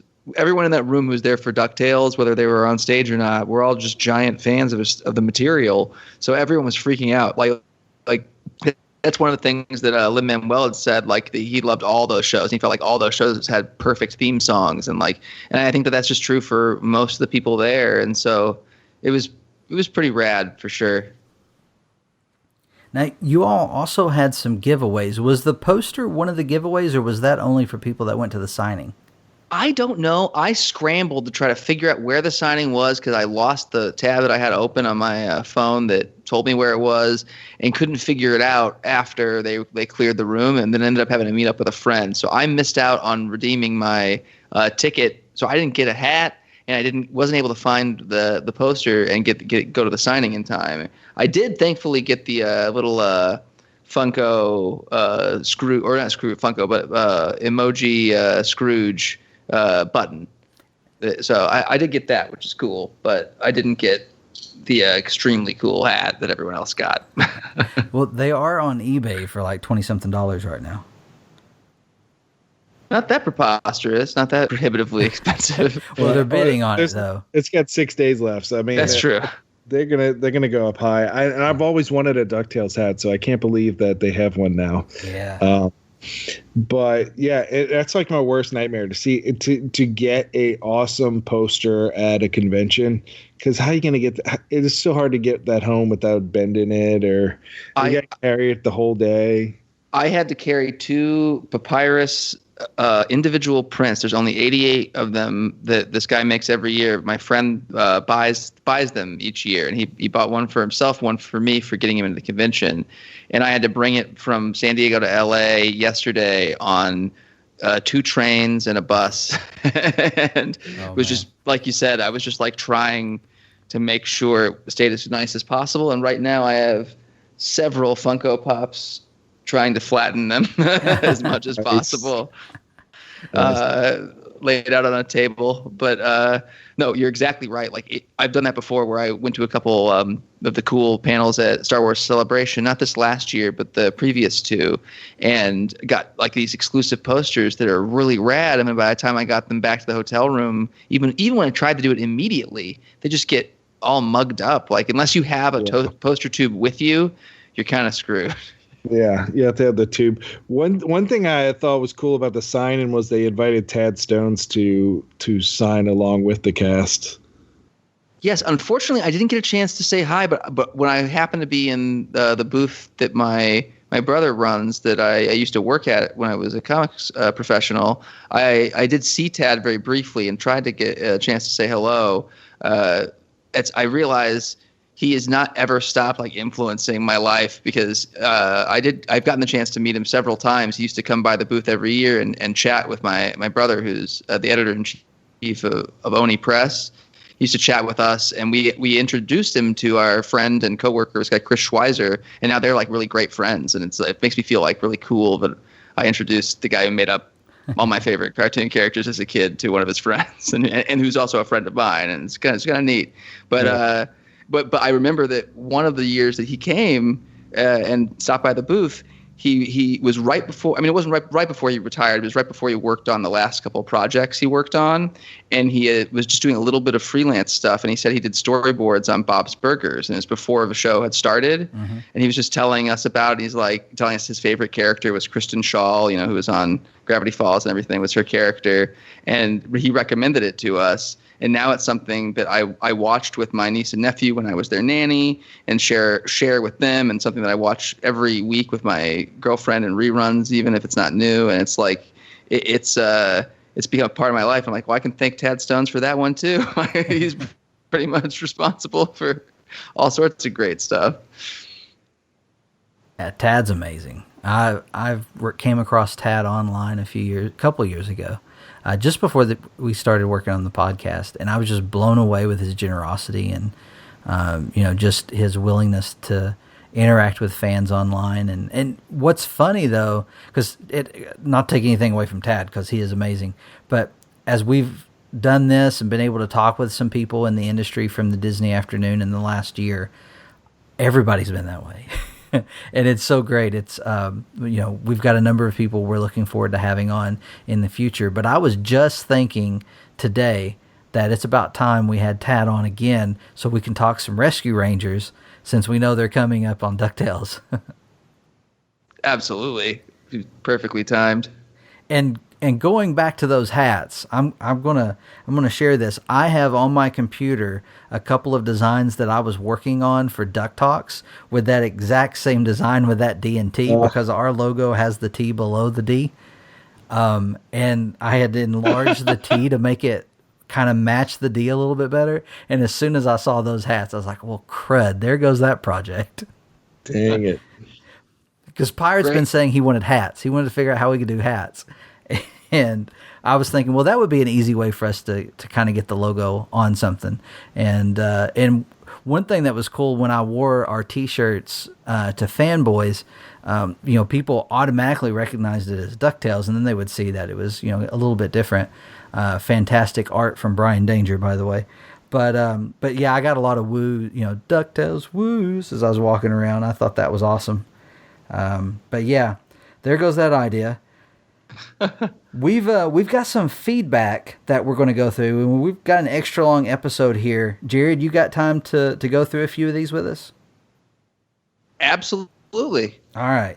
Well, we asked over on Twitter, and as I'm pulling this up, I'm going to mention that we've had a number of really great emails recently, and we're going to try to do maybe next week. I don't think we have anything currently scheduled next week. We might do some emails next week to get caught up on those. We did ask over on Twitter that our followers would let us know what one thing was the biggest reveal for them at DuckTales San Diego Comic-Con 2019. And I think it's funny that most of you all could not abide by the rules and talk about one thing, but we totally understand. We're in the same boat. But I've got a few of these here. Zumi said that honestly, it's Gosalyn, but besides her, it's Goofy. And then Zumi also brought up the fact that Frank had said they've not revealed everybody. So a little bit of anticipation there being a driving factor as well. But Gosalyn and Goofy were great reveals. Lisette said Danger Woman. And I guess we could have expected that from Lisette. She's a huge TailSpin fan. Dan in an email to us said that he hopes that he loves that Goofy's going to be alongside Donald in the serialized show, and he hopes that Mickey, Minnie, and Pluto somehow show up. That'd be his dream. And Mickey was in, if we're talking Disney Afternoon Universe, he was in the intro. He had that yellow and orange shirt and blue, probably denim shorts with the paintbrush. So who knows? He could show up at some point.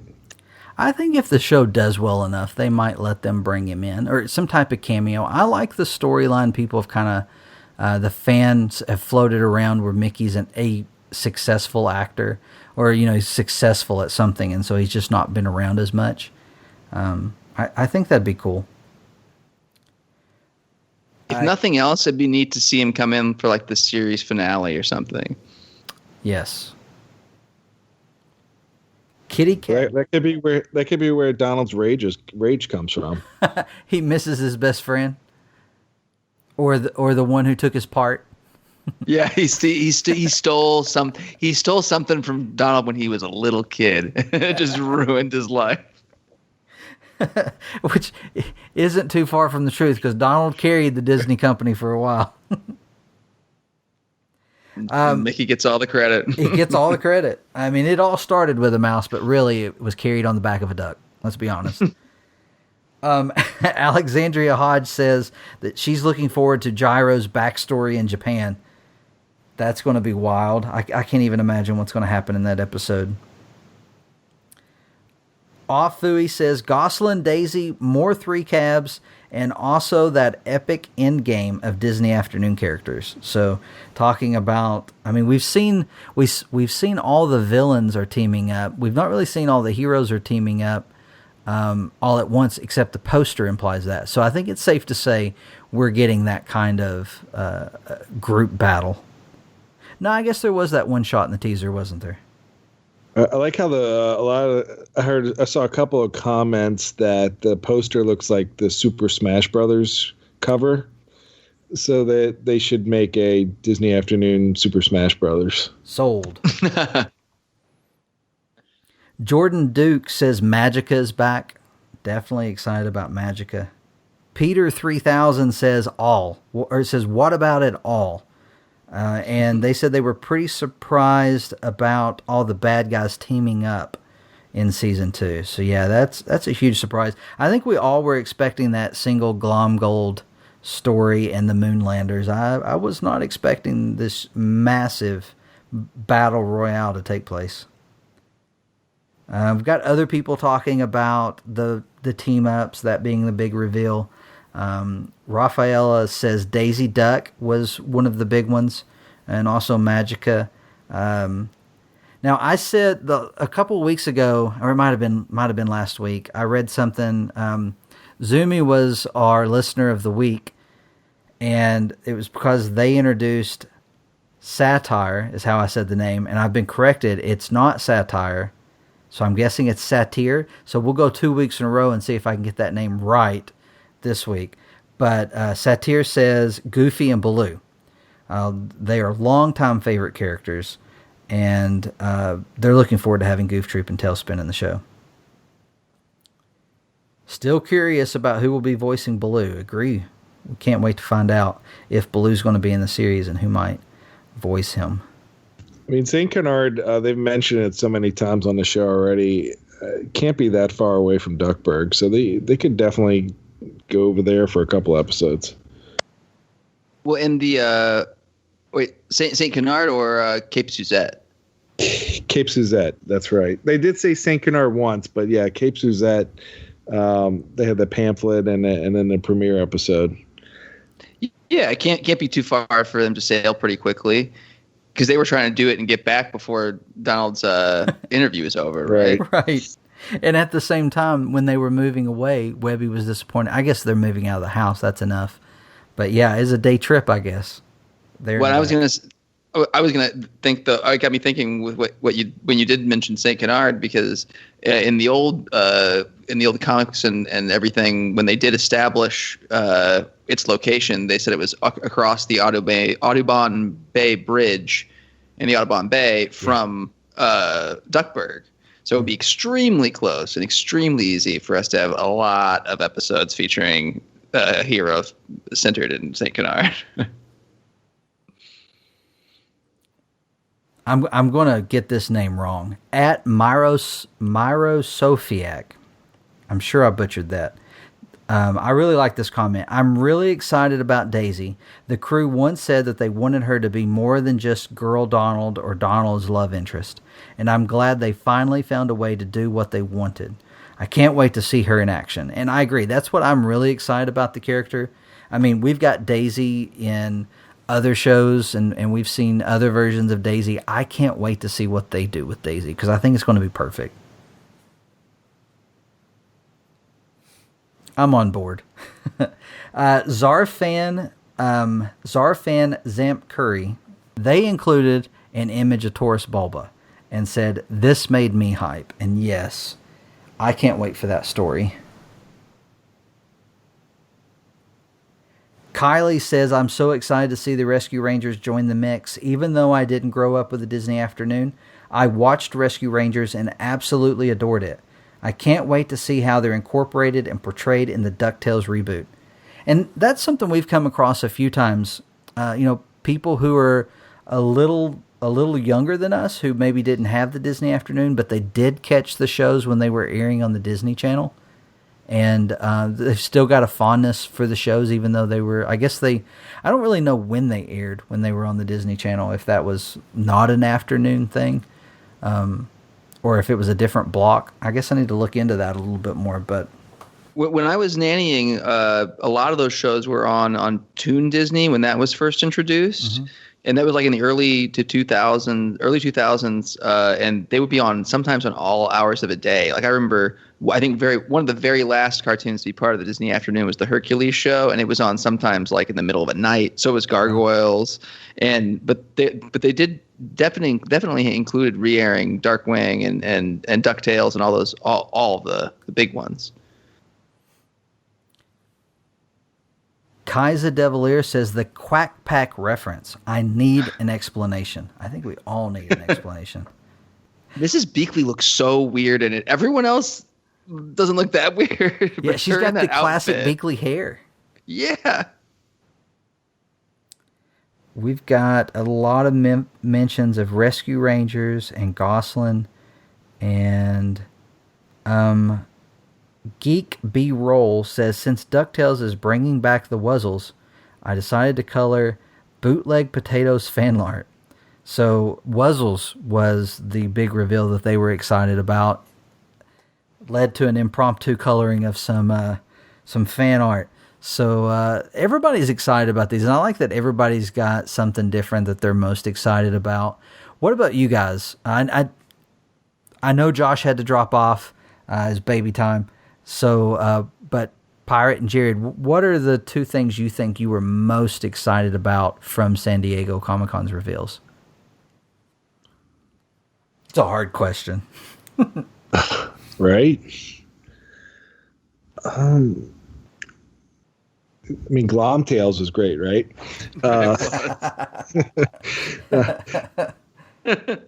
Yeah, I mean, the rest of season 2, I could not be more hyped. Like I said, September can't come here soon enough. I want to see how the rest of this season ends. I want Donald back in his rightful place. I want to see the Della reunion. I want to. The Darkwing Gizmo Duck thing gave me goosebumps.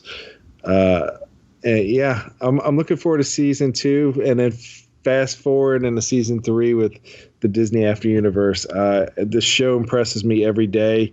I feel like more people need to get on board and watch this. It needs to be marketed more, and more people need to see the show because it is blowing my mind every bit of new information I get on it.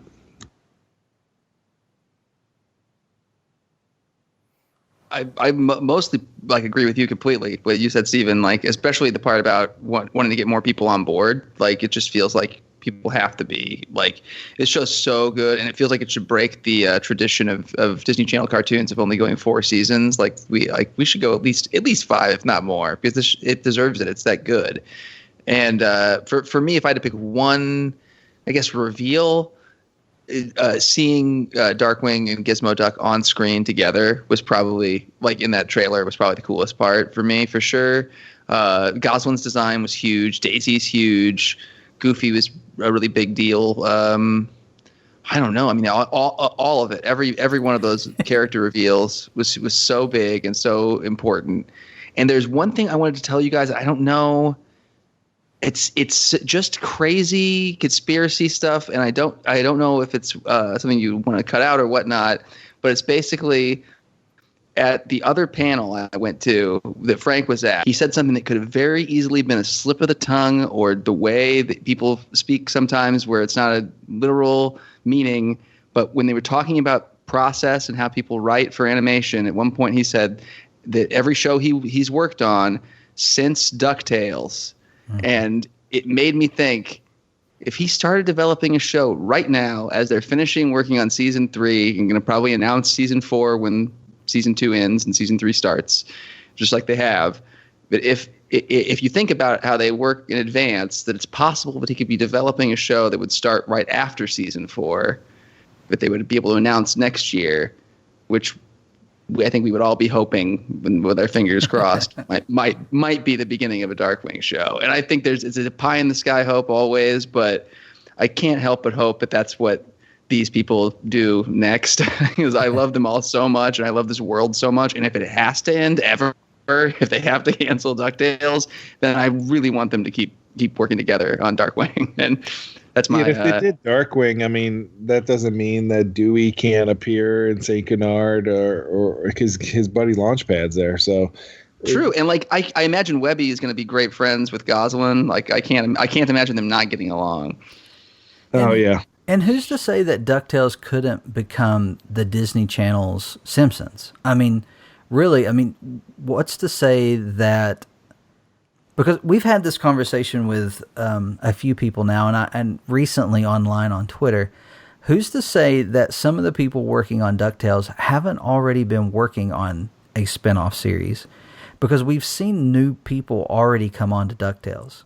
And really, we've seen possibly, and I can't say this with certainty, but we've possibly seen more people come on the show over the last year than I think we've seen leave, at least that have been announced to have gone to other projects.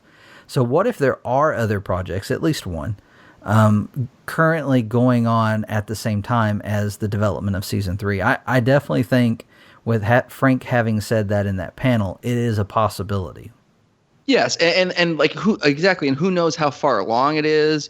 I mean, with the way that stuff is developing, they could have just started recently with the completion of wherever they're at with season 3, and we know they have to be getting close to being done with everything for season 2 because they're going to air the rest of it soon. And I don't know, it's not implausible. It's nothing that I'm going to count on for sure, but it would be so amazing to get that announcement and make I think all of us very happy for sure.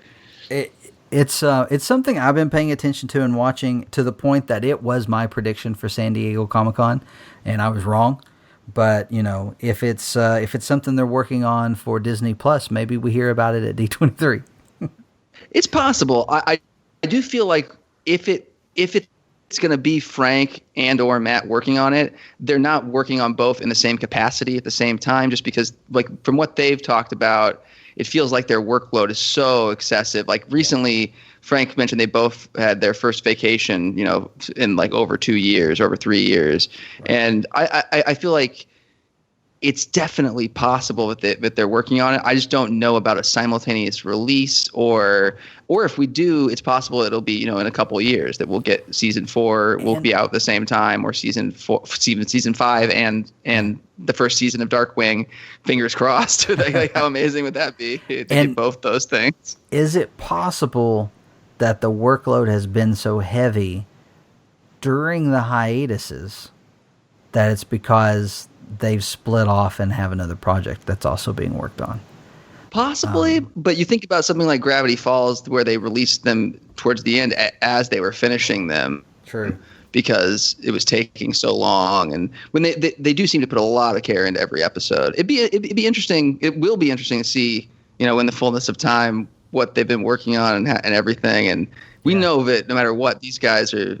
I think we're all really glad that these guys are the ones in charge of the Disney Afternooniverse, because they've proved that like, when I got a chance to meet Frank very briefly, before I even had a chance to introduce myself, he complimented my Darkwing Duck shirt, and then I just told him I was a big fan and everything, and I told him that I think I as far as I can tell, he's earned a lot of good faith with us. That it seems like everything is in the best possible hands with him and Matt and Sean Jimenez on art, and like everyone on their team, like all of their storyboard artists and writers and directors, or every one of them does such an amazing job.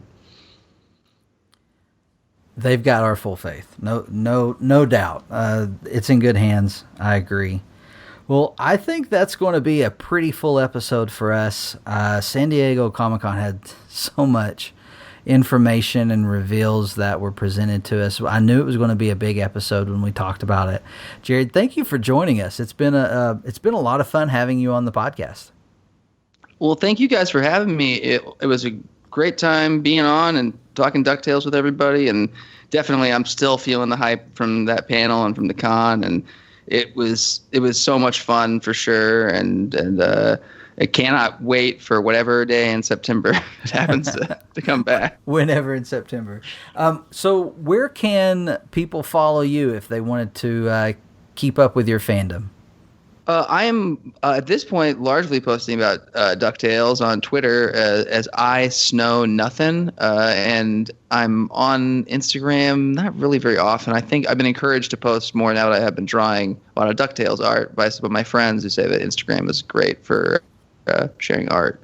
But you can be found there, and if you happen to like Agents of S.H.I.E.L.D., I'm on a S.H.I.E.L.D. podcast called Project Tahiti. But yeah, that's about it. Awesome. Well, thanks for coming on. And, if this is the first time someone's listened to Duck Talks, definitely hit that subscribe button if you enjoyed the show. We'd love to hear back from you. If you would like to give us a review or a rating on your favorite podcatcher. And then you can also shoot us an email. If you've got questions, suggestions, critiques, we'll take any of it. You can send that to ducktalkspod@gmail.com, and you can follow us on Twitter at DuckTalks. Also, you can follow us individually. Josh has already stepped out. He is at CCRunner524, and I am at Infinirama616. And I'm at the Pirate Steven. I believe that's going to do it for this week. So until next time. Stay Glom Golden. Jared, you got an outro? You got a catchphrase? I don't. I wish I did. I have to think of one.